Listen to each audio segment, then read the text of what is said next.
जब भी हम पुराण शब्द सुनते हैं तो हमारे मन में कोई बहुत पुरानी, कठिन और भारी भाषा वाली किताब की छवि बन जाती है।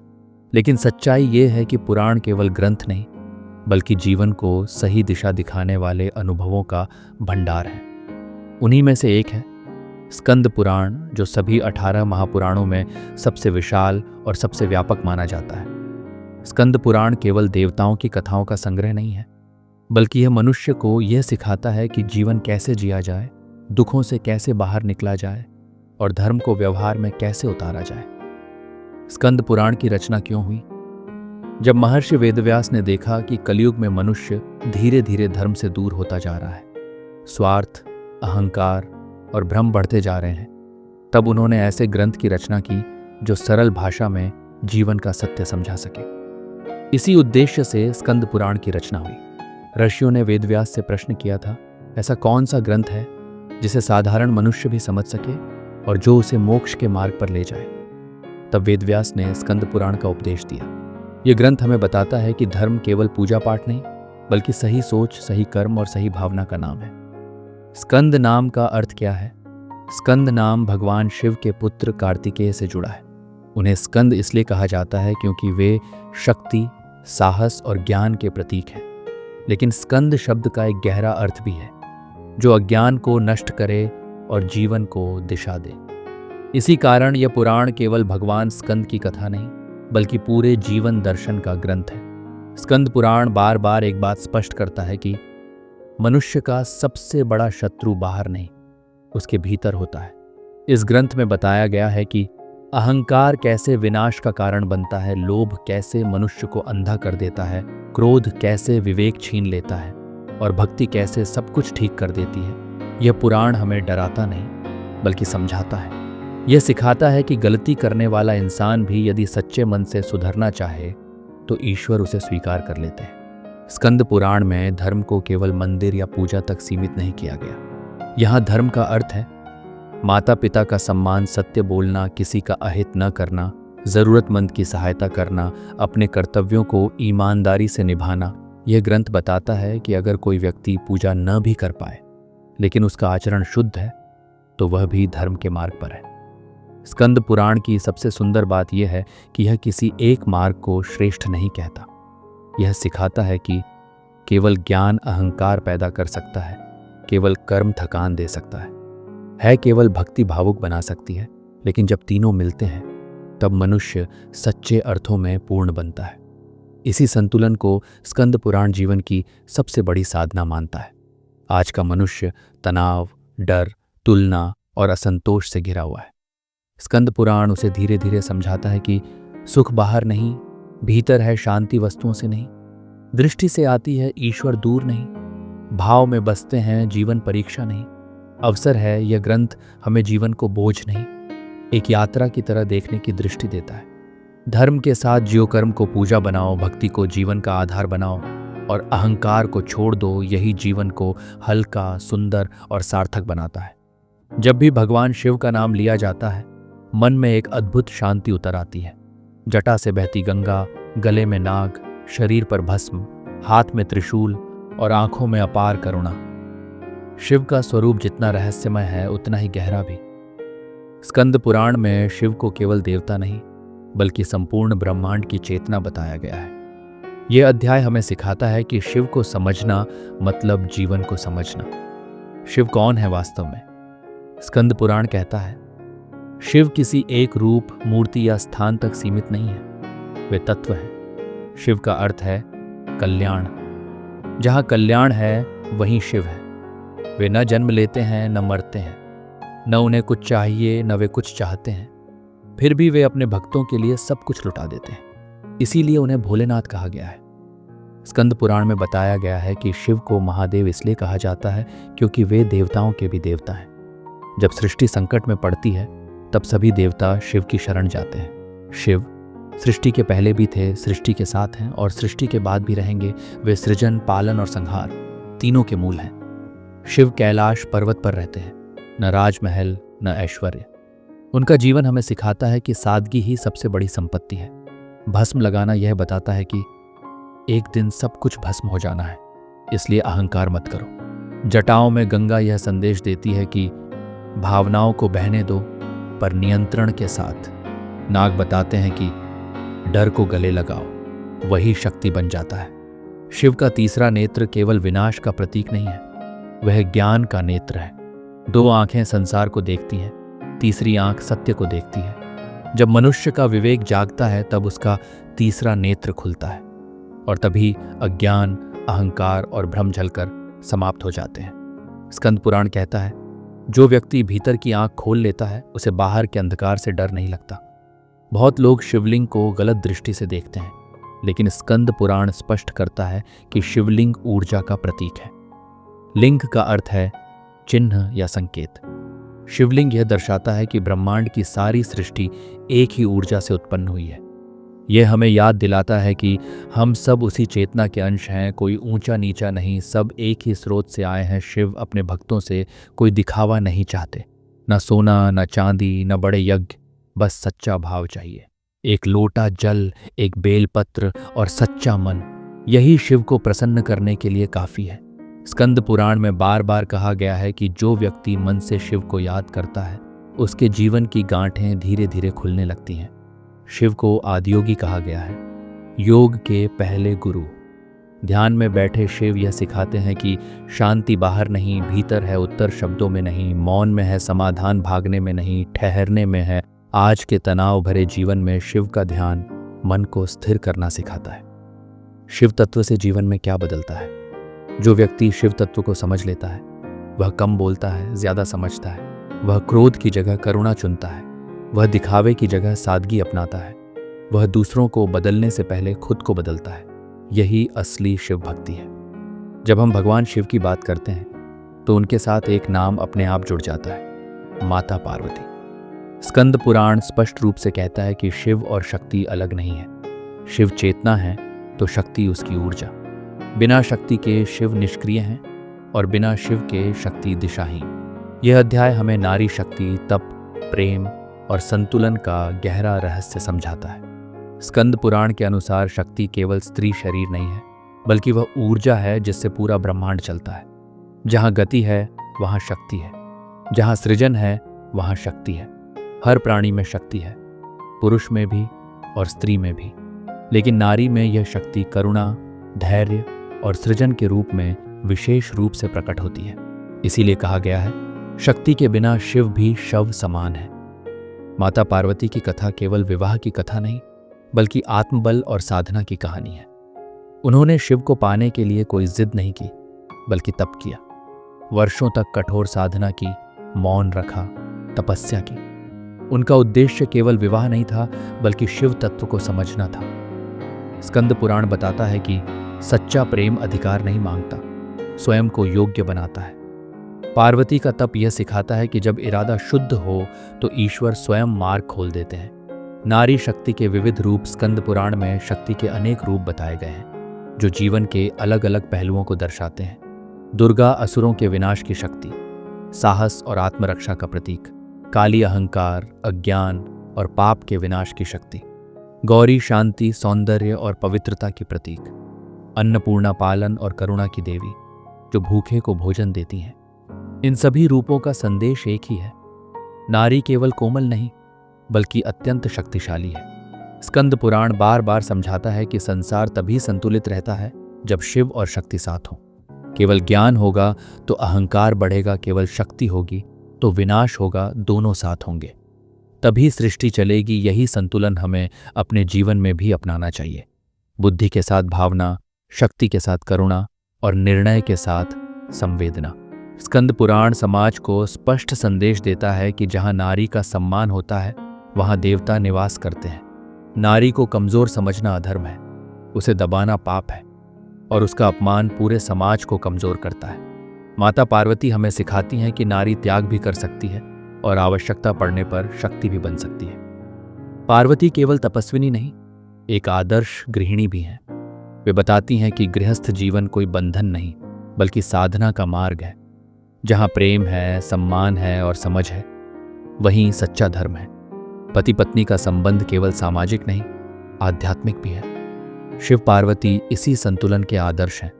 आज की दुनिया में जहाँ रिश्ते जल्दी टूट जाते हैं, जब संसार में अधर्म बढ़ जाता है, जब अत्याचार अपनी सीमा पार कर जाता है और जब देवता भी असहाय हो जाते हैं, तब ईश्वर स्वयं किसी न किसी रूप में अवतरित होते हैं। स्कंद पुराण में ऐसे ही एक दिव्य अवतार का वर्णन मिलता है। भगवान स्कंद, जिन्हें कार्तिकेय, कुमार स्वामी और मुरुगन भी कहा जाता है। यह अध्याय हमें केवल एक युद्ध की कथा नहीं सुनाता, बल्कि साहस, अनुशासन और धर्म की रक्षा का गहरा संदेश देता है। स्कंद पुराण के अनुसार तारकासुर नामक एक असुर ने कठोर तपस्या करके ब्रह्मा से वरदान प्राप्त कर लिया था कि उसका वध केवल शिव पुत्र ही कर सकता है।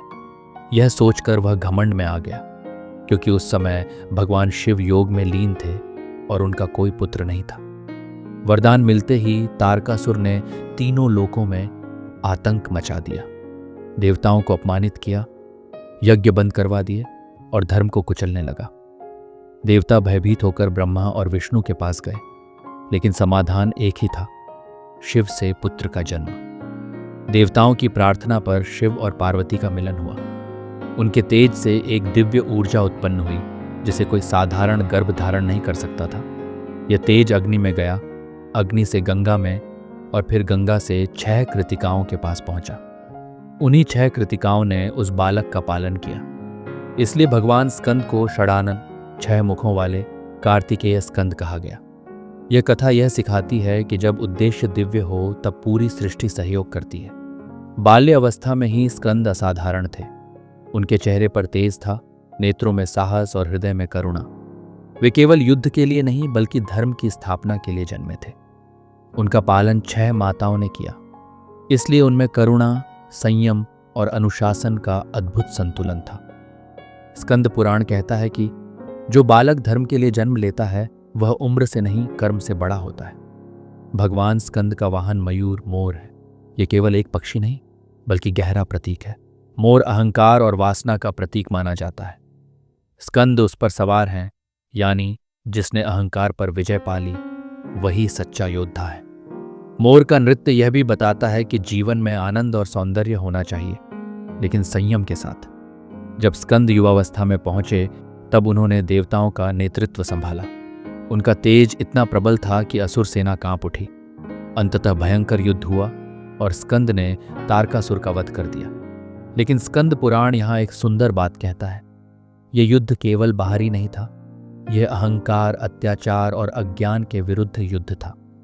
तारकासुर का वध यह सिखाता है कि जब अहंकार हद पार कर जाता है तब उसका अंत निश्चित होता है। स्कंद युवाओं के आदर्श देव माने जाते हैं। वे सिखाते हैं कि साहस बिना अनुशासन के विनाशकारी होता है, शक्ति बिना विवेक के खतरनाक होती है, ज्ञान के बिना युद्ध अधूरा होता है। आज के युवाओं के लिए स्कंद यह संदेश देते हैं कि अपनी ऊर्जा को सही दिशा दो, तभी जीवन सफल होगा। भगवान स्कंद केवल युद्ध करने नहीं आए थे, उनका उद्देश्य था धर्म की रक्षा, अन्याय का अंत, समाज में संतुलन। युवाओं को सही मार्ग वे बताते हैं कि सच्चा योद्धा वही है जो पहले अपने भीतर के अंधकार से लड़ता है। मनुष्य जब थक जाता है, जब जीवन के प्रश्न भारी लगने लगते हैं, तब वह किसी पवित्र स्थान की ओर खींचने लगता है। कभी काशी, कभी प्रयाग, कभी गंगा का तट। जैसे आत्मा खुद रास्ता ढूंढ लेती है। स्कंद पुराण में इन तीर्थों का केवल भौगोलिक वर्णन नहीं है, बल्कि उनके पीछे छिपे आध्यात्मिक रहस्य को समझाया गया है। यह अध्याय हमें सिखाता है कि तीर्थ यात्रा केवल पैरों की नहीं, मन की यात्रा होती है। तीर्थ शब्द का अर्थ होता है जो पार करा दे।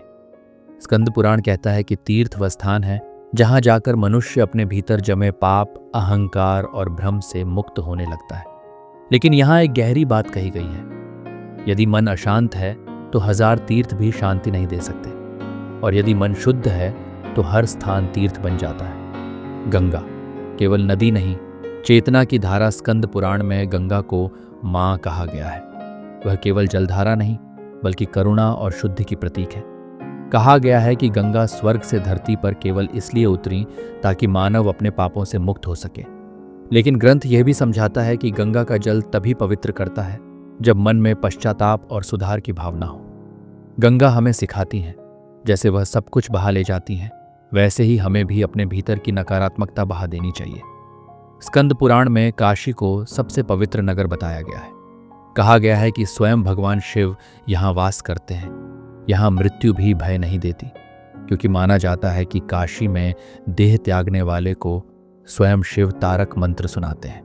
लेकिन इसका भावार्थ ये है कि जो व्यक्ति जीवन में ही सत्य और वैराग्य अपना ले, वह जीवित रहते ही मुक्त हो जाता है। काशी हमें सिखाती है कि मोक्ष मरने के बाद नहीं, जीते जी भी पाया जा सकता है। प्रयाग वह स्थान है जहां गंगा, यमुना और अदृश्य सरस्वती मिलती हैं। यह संगम जीवन के 3 तत्वों का प्रतीक है। गंगा, पवित्रता, यमुना, प्रेम, सरस्वती। ज्ञान जब ये तीनों जीवन में मिलते हैं तब मनुष्य संतुलित बनता है। स्कंद पुराण कहता है कि प्रयाग में स्नान करने का अर्थ है अपने भीतर संतुलन पैदा करना। स्कंद पुराण में गया को पितरों की शांति का स्थान बताया गया है। यहाँ किया गया पिंडदान पूर्वजों के प्रति कृतज्ञता का प्रतीक है। उज्जैन महाकाल की नगरी है, जहाँ समय भी शिव के अधीन माना गया है। यहाँ हमें सिखाया जाता है कि समय से बड़ा कोई नहीं, और जो समय को समझ ले वही मुक्त होता है। द्वारका, बद्रीनाथ, केदारनाथ जैसे तीर्थ भी मनुष्य को त्याग, भक्ति और संयम का मार्ग दिखाते हैं। स्कंद पुराण साफ कहता है, अगर यात्रा केवल दिखावे के लिए हो तो वह यात्रा नहीं, भ्रम है।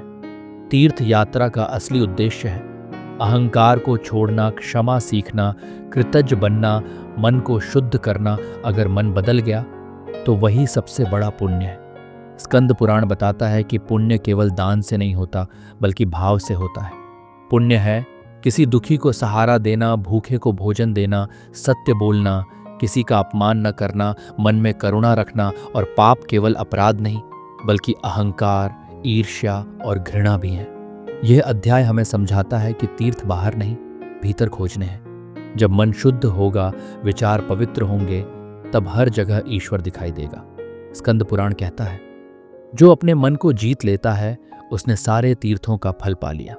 मनुष्य के जीवन का सबसे बड़ा प्रश्न यही है, हम जो करते हैं उसका फल क्यों मिलता है? अच्छे लोगों के साथ बुरा क्यों होता है? मरने के बाद क्या होता है? स्कंद पुराण इन सभी सवालों का उत्तर बहुत सरल और गहरे तरीके से देता है। यह अध्याय हमें कर्म के उस नियम से परिचित कराता है जो पूरी सृष्टि को चला रहा है। कर्म केवल वह नहीं जो हम हाथों से करते हैं, बल्कि वह भी है जो हम सोचते और बोलते हैं। स्कंद पुराण कहता है, मन, वाणी और शरीर तीनों से किया गया हर कार्य कर्म बनता है। इसलिए केवल अच्छा दिखना काफी नहीं, भीतर अच्छा होना भी जरूरी है। कर्म का नियम, जैसा बीज वैसा फल। स्कंद पुराण में कर्म का सिद्धांत बहुत स्पष्ट है। जैसा बोओगे वैसा काटोगे, जैसा सोचोगे वैसा पाओगे, जैसा करोगे वैसा बनोगे। कोई कर्म व्यर्थ नहीं जाता। कुछ फल तुरंत मिलते हैं, कुछ समय लेकर और कुछ अगले जन्म में। ईश्वर दंड नहीं देता, कर्म स्वयं परिणाम बन जाते हैं। लोग समझते हैं कि केवल हत्या, चोरी या झूठ ही पाप है, लेकिन स्कंद पुराण इससे कहीं गहरी बात कहता है। पाप वह है जो किसी को दुख दे, अहंकार बढ़ाए, मन को अशुद्ध करे, दूसरों का हक छीने, भीतर द्वेष पैदा करे, ईर्ष्या, क्रोध, लालच, घमंड, ये भी पाप है। पुण्य का अर्थ केवल दान पुण्य या पूजा पाठ नहीं है। पुण्य वह है जो किसी का मन हल्का कर दे, किसी के चेहरे पर मुस्कान ले आए, किसी को सही रास्ता दिखाए, किसी दुखी को सहारा दे। स्कंद पुराण कहता है कि भाव के बिना किया गया दान फल नहीं देता, और सच्चे भाव से किया गया छोटा कर्म भी महान बन जाता है। यह प्रश्न हर इंसान के मन में आता है। स्कंद पुराण के अनुसार मृत्यु अंत नहीं है, बल्कि यात्रा का एक पड़ाव है। आत्मा शरीर छोड़ती है, लेकिन कर्म साथ लेकर चलती है। मृत्यु के बाद आत्मा को उसके कर्मों के अनुसार मार्ग मिलता है। यमलोक का वर्णन डराने के लिए नहीं, बल्कि समझाने के लिए है कि न्याय अटल है। यहाँ कोई रिश्वत नहीं चलती, केवल कर्म बोलते हैं। जब तक कर्मों का बोझ बाकी रहता है, आत्मा को पुनर्जन्म लेना पड़ता है। स्कंद पुराण कहता है, अधूरे कर्म, नया जन्म, अधूरी इच्छाएं, नया शरीर, अधूरी सीख, नया अनुभव, पुनर्जन्म सजा नहीं, सुधार का अवसर है। सबसे बड़ा प्रश्न यही है, क्या कर्मों से छुटकारा संभव है? स्कंद पुराण कहता है, हाँ। 3 उपाय बताए गए हैं। निष्काम कर्म, फल की इच्छा छोड़कर कर्म करना, भक्ति, ईश्वर को सब समर्पित कर देना, ज्ञान, यह समझ लेना कि मैं शरीर नहीं आत्मा हूं। इन तीनों का संतुलन मोक्ष की ओर ले जाता है। आज के समय में कर्म का मतलब है ईमानदारी से काम करना, दूसरों को नुकसान न पहुंचाना, क्रोध पर नियंत्रण रखना, लालच से बचना, करुणा से जीना, यही सच्चा धर्म है। जब जीवन बहुत भारी लगने लगे, जब मन बार बार टूटे, जब समझ न आए कि किस रास्ते पर चलें, तब एक ही मार्ग सबसे सरल और सबसे सच्चा बनकर सामने आता है, भक्ति का मार्ग। स्कंद पुराण में भक्ति को सबसे आसान, सबसे शुद्ध और सबसे प्रभावी साधना बताया गया है। यह अध्याय हमें सिखाता है कि भगवान तक पहुंचने के लिए विद्वान होना जरूरी नहीं, बल्कि सच्चा होना जरूरी है। भक्ति का अर्थ केवल मंदिर जाना, फूल चढ़ाना या मंत्र बोलना नहीं है। भक्ति का असली अर्थ है हृदय से जुड़ जाना। स्कंद पुराण कहता है, जहां भाव है वहीं भगवान है। भक्ति वह अवस्था है जहां मन बिना डर, बिना स्वार्थ और बिना दिखावे के ईश्वर से जुड़ जाता है। स्कंद पुराण में 3 मार्ग बताए गए हैं, ज्ञान, कर्म और भक्ति। लेकिन कलयुग में भक्ति को सबसे सरल कहा गया है, क्योंकि ज्ञान के लिए गहरा अध्ययन चाहिए, कर्म के लिए कठोर अनुशासन चाहिए, लेकिन भक्ति के लिए केवल सच्चा भाव चाहिए। एक अशिक्षित भक्त भी भगवान को पा सकता है अगर उसका मन साफ है। स्कंद पुराण में नाम स्मरण को बहुत ऊंचा स्थान दिया गया है। भगवान का नाम स्वयं में शक्ति है, चाहे राम, शिव, हरि, नारायण या मुरुगन। नाम लेने से मन शांत होता है, विचार पवित्र होते हैं और अंदर की अशांति कम होने लगती है। नाम स्मरण का अर्थ केवल माला फेरना नहीं है, बल्कि हर सांस में प्रभु को याद करना है। स्कंद पुराण बताता है कि सच्ची भक्ति के कुछ लक्षण होते हैं। अहंकार धीरे धीरे कम होने लगता है, दूसरों के प्रति करुणा बढ़ जाती है, मन शांत रहने लगता है, क्रोध पर नियंत्रण आने लगता है, दिखावे से दूरी बनती है। अगर ये परिवर्तन आ रहे हैं तो समझो भक्ति सही दिशा में है। स्कंद पुराण बहुत स्पष्ट चेतावनी देता है कि केवल बाहरी पूजा से भगवान प्रसन्न नहीं होते। अगर कोई पूजा करते हुए दूसरों को नीचा दिखाए, घमंड करे या अहंकार पाले, तो वह भक्ति नहीं, केवल अभिनय है। ईश्वर को शब्द नहीं, भावना चाहिए। भक्ति का अर्थ संसार छोड़ना नहीं है।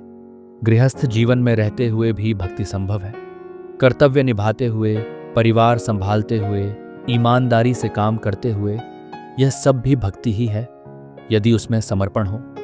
स्कंद पुराण कहता है, जो अपने कर्म को भगवान को अर्पित कर देता है वही सच्चा भक्त है। स्कंद पुराण में भगवान को कठोर न्यायाधीश नहीं, बल्कि करुणामय पिता के रूप में बताया गया है। भक्त गलती करता है, गिरता है, फिर उठता है, और भगवान उसे हर बार संभालते हैं। यह संबंध डर का नहीं, प्रेम का है। कलयुग में मन अशांत है, इच्छाएं अधिक हैं और समय कम है। ऐसे समय में कठिन साधनाएं संभव नहीं। इसलिए स्कंद पुराण कहता है, कलयुग में नाम स्मरण ही सबसे बड़ा सहारा है। जो व्यक्ति प्रतिदिन थोड़ी देर भी प्रेम से ईश्वर को याद करता है, उसका जीवन धीरे धीरे बदलने लगता है। जीवन के हर मोड़ पर मनुष्य एक ही प्रश्न से जूझता है, मैं कौन हूं? मेरा जीवन किस लिए है? मरने के बाद क्या बचेगा? स्कंद पुराण का अंतिम अध्याय इन्हीं प्रश्नों का उत्तर देता है। यह अध्याय हमें डराता नहीं, बल्कि शांति देता है। यह बताता है कि जीवन का अंतिम लक्ष्य धन, पद या नाम नहीं, बल्कि मोक्ष है। अक्सर लोग सोचते हैं कि मोक्ष का अर्थ है मर जाना या दुनिया छोड़ देना, लेकिन स्कंद पुराण ऐसा नहीं कहता। मोक्ष का सही अर्थ है दुखों से मुक्ति, अज्ञान से मुक्ति, बार बार के जन्म मरण से मुक्ति। मोक्ष कोई जगह नहीं, बल्कि एक अवस्था है जहां मन शांत होता है, इच्छाएं शांत हो जाती हैं और आत्मा अपने वास्तविक स्वरूप को पहचान लेती है। स्कंद पुराण यह स्पष्ट करता है कि मोक्ष केवल सन्यासियों के लिए नहीं है। एक गृहस्थ भी मोक्ष पा सकता है, यदि वह सही दृष्टि से जीवन जिए। मोक्ष पाने के 3 मुख्य मार्ग बताए गए हैं। कर्म मार्ग, अपने कर्तव्यों को ईमानदारी से करना, बिना फल की लालसा के। भक्ति मार्ग, हर कर्म भगवान को अर्पित करना, प्रेम और विश्वास के साथ। ज्ञान मार्ग, यह समझ लेना कि मैं शरीर नहीं, आत्मा हूं। इन तीनों का संतुलन ही मोक्ष का द्वार खोलता है। स्कंद पुराण बार बार चेतावनी देता है कि अहंकार सबसे बड़ा बंधन है। मैं बड़ा हूं, मैं सही हूं, मुझसे बेहतर कोई नहीं। यही भाव मनुष्य को नीचे गिराता है। जब तक मैं बना रहेगा, तब तक मुक्ति संभव नहीं। मोक्ष तब आता है जब मैं मिटता है और तू बचता है। वैराग्य का सही अर्थ, वैराग्य का अर्थ संसार छोड़ना नहीं है। वैराग्य का अर्थ है संसार में रहते हुए भी उससे बंधे न रहना।